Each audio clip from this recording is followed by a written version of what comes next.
Online investment ద్వారా డబ్బులు ఆర్జించవచ్చంటూ ఓ ప్రభుత్వ ఉద్యోగి మోసగించిన ఘటన కరీంనగర్ నగరంలో చోటు చేసుకుంది. పెద్దపల్లి జిల్లా విద్యుత్ శాఖలో పనిచేస్తున్న సురేష్ ఆన్లైన్ ఇన్వెస్ట్మెంట్ ద్వారా అధికంగా డబ్బులు సంపాదించవచ్చని నమ్మబలికి దాదాపు 40 కోట్ల రూపాయలతో పరారయ్యారు. దీంతో నగరంలోని సప్తగిరి కాలనీలో మొలుగురు సురేష్ అనే వ్యక్తి ఇంటి ముందు బాధితులు ధర్నాకు దిగారు. పలుమార్లు పోలీసులను ఆశ్రయించినప్పటికీ న్యాయం జరగలేదంటూ బాధితులు ఆవేదన వ్యక్తం చేస్తున్నారు. తీసుకోలేదా వాళ్ళు లేదన్నట్టు చేస్తే నేను ఇప్పుడు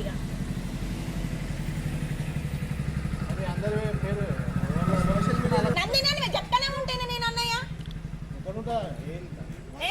ఎదురు ఇంట్లో లేదా అమ్మ బిడ్డలు కలిసి నాకు లాస్ట్ 1,00,000 రూపాయలు అయితే బెదిరించి తీసుకున్నది. నువ్వు ఈ పైసలు ఇస్తే పెద్ద అమౌంట్ వస్తుంది. మొన్న ఇంటికి పోతే పోలీస్ స్టేషన్ పోయి కూర్చున్నది. రండి పోలీస్ స్టేషన్ కి రండి, మీరు ఏం చేస్తారో చెయ్యండి అని. మొగులూరు సురేష్ దగ్గర మేనేజర్గా పనిచేసుకుంటూ మా అందరి దగ్గర నందిని అనే ఆమె మా అందరి దగ్గర డబ్బులు తీసుకున్నది. నా స్వతహాగా నేను 20 లక్షలు నేను ఆమె చేతిలోనే పోసాను. కానీ ఇంతవరకు ఎలాంటి రెస్పాన్సిబిలిటీ లేదు. మేము పోలీస్ స్టేషన్లో ఎమ్మడి తిరుగుతున్నాము, సిపి దగ్గరికి వెళ్ళాము. ఎవరు కూడా మా బాధ పట్టించుకోవడం లేదు. అదే 2-3 ఇయర్స్ నుండి మేము తిరుగుతున్నాము. ఇలా నందిని అనే ఆమెనైతే అసలు ఇంతవరకు కాంటాక్ట్లోకి వస్తలేదు. వస్తే ఇష్టం ఉన్నట్టు తిడుతుంది మమ్మల్ని. సురేష్ ఇంటికి వెళ్ళి అడిగితే పోలీస్ వాళ్ళని పిలిపిస్తుంది, మమ్మల్ని పోలీస్ స్టేషన్ లో కూర్చుండబెడుతుంది రోజుల తరబడి. అలా చేస్తుంది మమ్మల్ని. ఈ రోజు మేము అందరం ఇక్కడ రావడానికి కారణం ఏంటి అంటే, మొలుగురు సురేష్ అనే వ్యక్తి ఈ ఇంట్లో ఉంటాడు.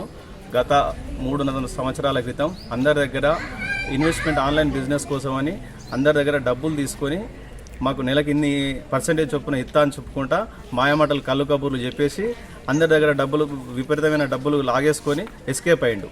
ఇంతవరకు అతని ఆచూకీ కానీ ఏది కానీ దొరకడం లేదు. ఇంటి వాళ్ళని ఎన్నోసార్లు సంప్రదించినా కూడా వాళ్ళు ఎలాంటి స్పందన లేదు. మేము గతంలో కూడా కేసు పోలీస్ స్టేషన్కి వెళ్ళి ఫిర్యాదు చేయడం జరిగింది. అయినా కూడా పోలీస్ వాళ్ళ నుంచి కూడా ఎలాంటి స్పందన రాలేదు. మేము ఇక్కడికి వచ్చి మా ఆవేదన వ్యక్తం చేసుకుంటూ ఇక్కడ కూర్చోవడం జరిగింది. ఎన్ని రోజులైంది మీరు ఆయన కలిసి? లాస్ట్ 3 ఇయర్స్ అయిపోయిందండి. ఎంత అమౌంట్ అది? అందరికి ఒక్కొక్కరి డిఫరెంట్ అమౌంట్లు అంటే మినిమం ఎంత స్టార్ట్ అయింది? ఎంత? 1,00,000 రూపాయలకి మొదలు పెట్టుకుంటే 20 లక్షల దాకా కూడా పెట్టిన వాళ్ళు ఉన్నారు, 50 లక్షలు పెట్టిన వాళ్ళు కూడా ఉన్నారు. మీరు ఏం కోరుకుంటారు? మీరు? మేము అతని తీసుకొస్తే మేము అతని దగ్గర న్యాయం మా డబ్బులు మాకు తిరిగి వస్తే మాకు అదే సంతోషం అని కోరుకుంటాం.